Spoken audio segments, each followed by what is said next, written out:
Vendredi 10 juillet 2020, mesdames et messieurs, bonjour. Il est 6h30 et l'information reprend ses droits sur RTI 1. Et on démarre avec ce communiqué de la présidence de la République. Le président de la République, son Excellence, M. Alassane Ouattara, a signé ce jeudi 9 juillet le décret 2020-564 portant déclaration d'un deuil national en raison du décès du Premier ministre Amadou Gon Coulibaly.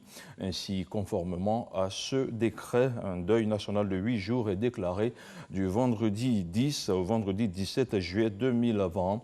Pendant cette période, les drapeaux sont mis en berne sur toute l'étendue du territoire national et dans les ambassades de Côte d'Ivoire à l'étranger.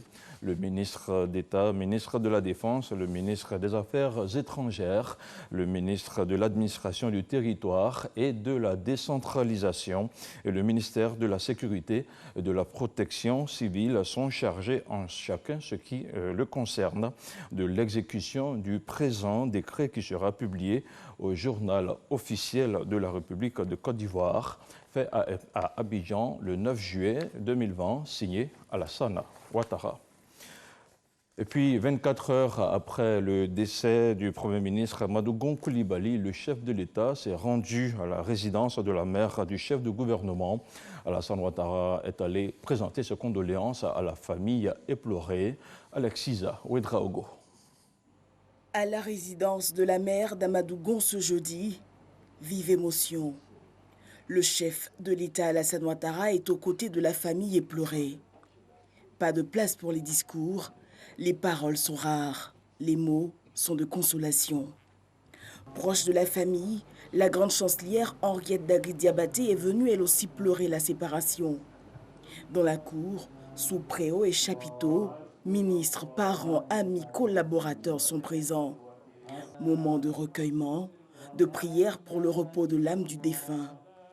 C'est durant sa carrière d'ingénieur à la direction et contrôle des grands travaux, aujourd'hui BNET, qu'Amadou Gon Coulibaly rencontre Alassane Ouattara. En 1990, lorsque ce dernier devient Premier ministre, Amadou intègre son cabinet. Lutte politique, action de développement, Amadou Gon Coulibaly a été de tous les combats. En 1998, suite à une manifestation de son parti, le RDR, il est comme les principaux cadres du mouvement arrêté et jeté en prison. Avec la conquête du pouvoir en 2010, de l'eau aura coulé sous les ponts. Les deux hommes auront entretenu une très forte relation.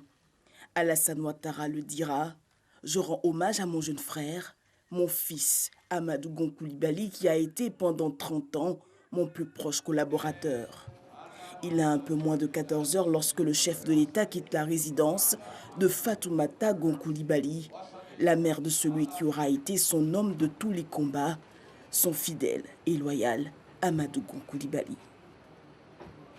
Je vous donne à présent lecture de cet autre communiqué qui émane du président du Sénat. C'est avec tristesse que j'ai appris le 8 juillet 2020 le rappel à Dieu de M. Amadou Gon Coulibaly, Premier ministre, ministre du Budget et du portefeuille de l'État, chef de gouvernement. Ce départ inattendu plonge la Côte d'Ivoire tout entière dans une vive émotion et une profonde affliction. Homme d'État, je retiens de ce grand serviteur de l'État son amour pour son pays et ses compétences de technocrate émérite. Il a incarné une Côte d'Ivoire forte de ses performances multisectorielles saluées par tous. En sa qualité de chef du gouvernement, il a su renforcer le devoir de redevabilité du gouvernement à l'égard du peuple de Côte d'Ivoire en autorisant les membres du gouvernement à prendre part aux activités parlementaires du Sénat. Homme politique, M. Amadou Gon Coulibaly a été pendant plus de 30 ans de tous les combats politiques aux côtés du président de la République, son Excellence M. Alassane Ouattara. Sa loyauté, son dévouement et sa détermination pour le développement de la Côte d'Ivoire l'ont distingué jusqu'à ces derniers instants. À titre personnel, je perds aujourd'hui un frère, un ami, un compagnon de lutte politique. En ces circonstances malheureuses et particulièrement douloureuses, je voudrais, au nom du Sénat de la République de Côte d'Ivoire et en mon nom propre, exprimer Mes condoléances les plus attristées à sa famille biologique, au président de la République, à son Excellence M. Alassane Ouattara, au président des institutions de la République, à mesdames et messieurs les membres du gouvernement, ainsi qu'à l'ensemble de nos concitoyens, que son âme repose en paix, fait à Yamoussoukro le 9 juillet, signé Jeannot Ahoussou-Kouadio, président du Sénat de Côte d'Ivoire. Et l'annonce du décès du Premier ministre Amadou Gon Coulibaly a suscité diverses réactions au sein des populations ivoiriennes. Sa loyauté et la fidélité de l'homme à l'égard de son mentor, le président Alassane Ouattara, c'est ce que les Ivoiriens retiennent. Dans les rues d'Abidjan, notre reporter Sidonie Davila a promené son microphone. Voilà ce qui nous revient comme information. Regardez. Un grand commis d'État, un technocrate, a tiré sa révérence. Une annonce qui emplit le pays de tristesse. C'est comme un coup de massue. On ne s'y attendait pas parce que le Premier ministre est venu en forme et on apprend du coup qu'il est décédé. Vraiment, c'est une nouvelle très triste pour la Côte d'Ivoire. Les mots me manquent, c'est de l'ineffable pour moi. Le décès de son Excellence Amadou Gon Coulibaly a été un choc. Moi-même, j'ai eu à couler même des larmes devant mon enfant. Au moment même, on espérait, moi-même, j'ai appelé mes enfants. Enfin, j'ai dit, notre Premier ministre est revenu, notre futur président. Bon, vraiment, je ne veux pas trop parler parce que sinon j'aurais pleuré. Dans les marchés, les femmes également sont émues. Il est mort comme ça ne nous plaît pas. Mais comme Dieu a décidé, c'est ça. Il avait bonne presse en tout cas au sein du marché. On l'appréciait bien. Mais malheureusement, hier, on a appris le décès du ministre. Le 2 juillet dernier, le Premier ministre Amadou Gon Coulibaly est revenu de la France après y avoir passé 2 mois pour des soins médicaux. Un retour qui avait suscité beaucoup d'espoir chez certains. Politiquement parlant, pour moi, c'était le candidat potentiel, le prochain président. Malheureusement, on l'a perdu. C'est une consternation pour tous les pays. Vraiment, c'est regrettable. Il aurait été en vie, je pense que les choses iraient mieux. Sa forte personnalité, son dévouement au travail, sa fidélité et sa loyauté, des valeurs qu'on lui reconnaît et qui sont aussi saluées. Amadou Gon était un loyal et fidèle parmi les fidèles. C'est le genre de compagnon que tout politicien, tout homme d'État voudrait avoir. S'il est difficile pour certains d'oublier cet homme AGC, comme on le surnomme, il n'est pas pour autant facile pour d'autres de faire fi de ses actions. Quand je suis assis, je suis triste encore par rapport à tous les projets que le Premier ministre a eu à faire, par rapport à notre région qu'il a aimé, vraiment tous ces projets qui sont restés en suspens. Mais je pense que vraiment le gouvernement fera le reste. Mais quand je regarde tout ça, l'homme avait beaucoup à faire. Il avait beaucoup à faire pour cette nation, surtout pour le Guémon qu'il a tant aimé. Avec toutes ces réactions et ces hommages, des pensées affectueuses pour sa famille et ses proches. Nous adressons nos condoléances à la famille et nous disons à la famille de garder le calme.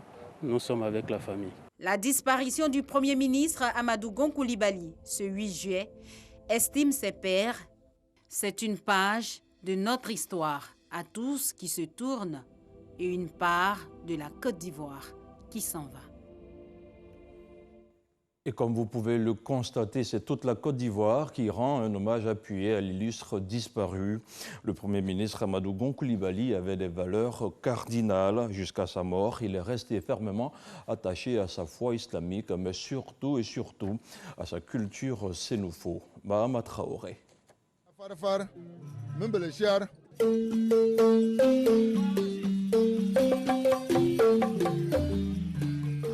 Il sera encore en vie qu'Amadou Gon Coulibaly se laisserait emporter par ses sonorités, vantant les qualités du patriarche Péléforo Gon Coulibaly, son grand-père.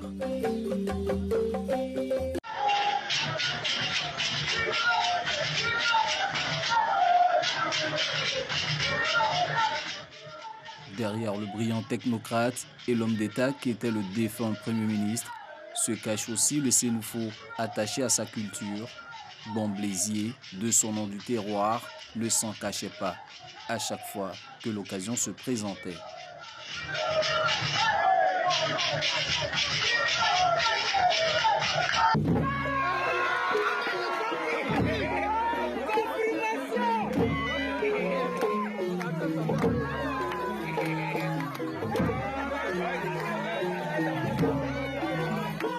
Initié au Poro, rituel initiatique à la vie en pays sénoufo, Amadou Gon Coulibaly était un adepte du Kapachan, danse créée par son défunt père, Bamblé Coulibaly, adepte aussi du balafon qu'il écoutait en boucle dans son véhicule de commandement, nous révèle un proche.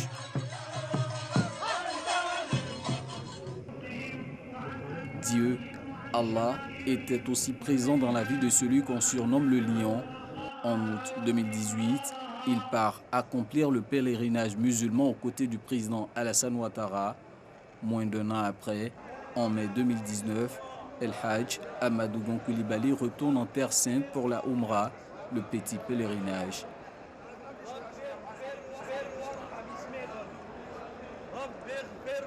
L'homme tenait ainsi à revivifier sa foi de croyant, bien que conduisant la délégation ivoirienne aux travaux du 14e sommet de l'Organisation de la coopération islamique, tenu à la Mecque en Arabie Saoudite. Ces images exclusives, nous les diffusons pour la première fois. Le Premier ministre Amadou Gon Coulibaly ne souhaitait pas en faire écho, motif évoqué selon lui. La foi est intime et se vit dans l'intimité. Et voilà, la mort n'arrête pas l'amour et la vie poursuit son cours dans les locaux du Programme des Nations Unies pour le développement, le PNUD. Le président de la CEI, la Commission électorale indépendante, était devant les responsables de partis et groupements politiques. Ibrahim Kouibier Coulibaly les a informés de la deuxième phase du processus électoral. Les échanges ont surtout porté sur l'ouverture des dossiers de candidature. Les partis ont largement été instruits sur les innovations, notamment sur le processus de parrainage. Les explications d'Abou Sanogo. Après l'opération de révision de la liste électorale, la Commission électorale indépendante passe à la deuxième phase du processus, celle du dépôt de candidature. Cette rencontre au PNUD, au Programme des Nations Unies pour le développement entre le président de la Commission électorale indépendante et les partis politiques, a porté sur le concept nouveau dans le cadre juridique des élections en Côte d'Ivoire. Il s'agit de l'introduction du parrainage à l'élection présidentielle. Et cette rencontre avait pour but de présenter au groupement politique le mécanisme de parrainage.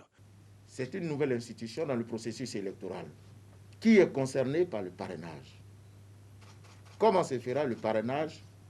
Comment respecter les prescriptions légales de 1% de l'électorat local dans 50% des régions et districts de Côte d'Ivoire? Il faut donner la possibilité aux candidats de pouvoir satisfaire à cette condition du parrainage. Voilà pourquoi nous avons proposé aux partis politiques le délai de 45 jours au lieu d'un seul mois. Les 45 jours vont commencer donc à partir du 16 juillet. Mais pour cela, il faut qu'il y ait une liste sur la base de laquelle les parrains que sont les électeurs peuvent être identifiés. Voilà pourquoi nous leur proposons le recours à la liste électorale de 2018. Les partis politiques présents ont été instruits sur le mécanisme de parrainage, innovation qu'ils approuvent. Il y a d'autres formations qui vont suivre pour nous permettre de mieux appréhender cette notion-là de parrainage qui est nouveau dans le paysage électoral ivoirien. C'est une nouvelle notion que la Côte d'Ivoire va connaître. Et comment ce parrainage se fera? Eh bien, il est venu nous donner des indications sur ce parrainage et nous donner des supports. La CEI, avec le facilitateur PNUD, nous ont donné satisfaction et les prochains jours, ils vont donc améliorer cette séance que nous avons avec eux à travers des séminaires pour mieux comprendre la notion du parrainage À l'issue de la rencontre, le président de la commission électorale indépendante Koulibaly Ibrahim Kuibiet a remis aux différents partis politiques la liste électorale de 2018, les statistiques de la population électorale par région. La période de réception des candidatures est prévue du 1er août au 1er septembre 2020. Autre chose à présent, en ce qui concerne le point de la situation de la maladie à coronavirus, le ministère de la Santé et de l'Hygiène publique a enregistré jeudi 246 nouveaux cas de Covid-19 sur 1405 échantillons prélevés, soit 17,5% des cas positifs, 181 guéris et un décès. À la date donc du 9 juillet, la Côte d'Ivoire compte 11 750 cas confirmés, dont 5 752 personnes guéris, 79 décès et 5 919 cas actifs. Le nombre total d'échantillons est de 70 414. Le ministère de la Santé et de l'Hygiène publique rappelle que la pandémie n'est pas terminée. Il exhorte les populations vulnérables, notamment les personnes âgées et les personnes atteintes de maladies chroniques, à réduire leurs déplacements afin de se protéger et de préserver leur santé. Le ministre de la Santé et de l'Hygiène publique en appelle donc à la discipline et au sens de la responsabilité de tous et de chacun. En plus des animateurs habituels, le point presse du gouvernement a vu la participation de maire du Bondoukou. Ilia Sokone a partagé l'expérience de sa localité dans le cadre de la lutte contre la maladie à coronavirus. Le résumé du point presse du gouvernement avec Francis Boifo. L'ancien Premier ministre Feu Amadou Gon Koulibaly était au cœur du système de riposte contre la maladie à coronavirus. Pour mieux sensibiliser les populations sur les dangers liés à la maladie, il avait instruit la direction de communication de la primature à l'effet d'instituer le point presse quotidien. Son décès est une grande perte et le CICG lui rend hommage. Le CICG et la direction de la communication de la primature, par ma voix, tiennent à rendre hommage aux grands combattants pour le développement que vous avez été pour ce pays. Après tout ce travail, de là où vous êtes, reposez en paix, Monsieur le Premier ministre. Le maire de Bondoukou était ce jeudi l'invité de ces échanges avec la presse. Il est revenu sur les mesures prises pour lutter contre la maladie dans sa commune. La commune de Bondoukou a été la première commune à distribuer près de 50 000 cache-nez gratuitement, la remise de milliers de kits complets de lavage des mains au marché, dans les établissements scolaires, dans les villages, les quartiers. Il faut continuer la lutte contre la Covid-19, conseille le docteur Edith Kwasi du ministère de la Santé et de l'Hygiène publique et le porte-parole de la police nationale. Le ministre de la Santé et de l'Hygiène publique, le docteur Eugène Akawele, nous interpelle au changement de paradigme. Face à cette pandémie, notre sens profond du devoir les uns envers les autres, où notre responsabilité est engagée. Malgré la douleur qui nous étreint, liée à la qualité et au rôle du défunt, dans la conception et la mise en œuvre du plan de riposte et d'action gouvernementale, nos opérations de suivi et de contrôle, tant dans le transport national qu'à nos frontières, donnent ce qui suit. Véhicules contrôlés dans la journée d'hier, 7096. Véhicules mis en fourrière, 105. Fiers, dignes et déterminés pour la nation, nous demeurons malgré tout. Les autorités ivoiriennes invitent les populations au respect des mesures barrières contre le coronavirus. L'actualité internationale nous conduit au Congo. Un nouveau volet judiciaire s'est ouvert dans le dossier dit des biens mal acquis présumés de la famille présidentielle du Congo-Brazzaville aux États-Unis. Cette fois, deux procureurs fédéraux de Floride ont engagé le mois dernier une procédure au nom du département américain de la justice en vue de saisir une luxueuse propriété en Floride, une propriété estimée à 3 millions de dollars dont ils affirment qu'elle aurait été acquise par Christelle Denis Sassou Nguesso, le fils du président congolais, avec de l'argent public détourné entre 2011 2011 et 2014, à l'époque où il était numéro 2 de la SNPC. Et puis en Afrique de l'Ouest, au Mali, afin de désamorcer la crise politique qui secoue son pays, le président Ibrahim Boubacar Keïta a proposé mercredi soir à ses opposants la signature d'un accord politique de rassemblement national ainsi qu'une réforme de la Cour constitutionnelle. Dans une adresse à la nation, il a expliqué que cet accord, qui ira jusqu'en 2023, année de la prochaine élection présidentielle, reposerait sur 4 idées forces. Ibrahim Boubacar Keïta ne s'est en revanche pas prononcé sur la dissolution de l'Assemblée nationale réclamée par l'opposition. L'opposition qui réclame la démission du président n'a pas encore réagi à cette nouvelle sortie.